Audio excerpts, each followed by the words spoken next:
হরে কৃষ্ণ। সবাই কেমন আছেন? আশা করি ভালো আছেন। আরও খুব খুব ভালো থাকুন। এই দেখুন, আমার গোপুসোনা কিন্তু ভালো নেই। কেন ভালো নেই বলছি, দেখো কালকে তো আমি বলেছিলাম যে বাবা তোকে স্নান করিয়ে দেবো।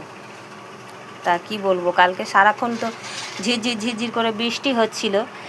তো যেহেতু ওর তারপরে একটু শুয়ে পড়েছে, আর শরীরটা কদিন ধরে খারাপ, তো খুব ক্লান্ত, তাই জন্য ওকে আর স্নান করাতে পারিনি।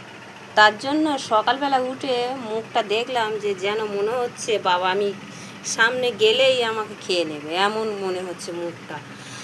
তো কি বলবো, তাই এখন ভাবলাম রান্না বসিয়েছি, রান্না বসিয়ে ভাবলাম যে না বাবা ওর মুখের দিকে একদম তাকানোই যাচ্ছে না, ওই জন্য আগে ওকে স্নানটা করিয়ে দিই। রান্না ওই রকম থাক পড়ে, আগে স্নানটা করিয়ে দিই। তো ওই জন্য স্নানটা করিয়ে দিচ্ছি। আয় সোনায়, আয় রে সোনায়, মা ডাকে স্নান করাবে, আয় রে সোনায়, আয় সোনায়, আয় রে সোনায়, মা ডাকে স্নান করাবে, রাগ করিস না, আয় সোনায়, আয় রে পাখি, আয় সোনায়,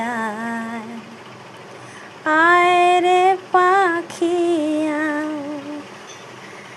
আয় সোনায়, আমার গোপাল সোনায়,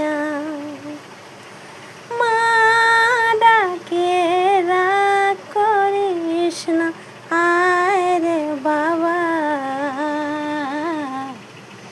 আয় সোনায়,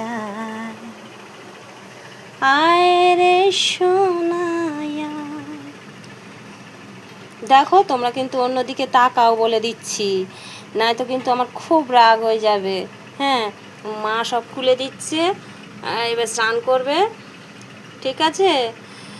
তো সবাই খুব ভালো থাকো, সুন্দর থাকো, সুস্থ থাকো। আমার বাবা সোনা এখন এই যে স্নানে বসে গেল। এখন দেখো এটা দিয়ে এইটা আমি মাখাই ওকে, কারণ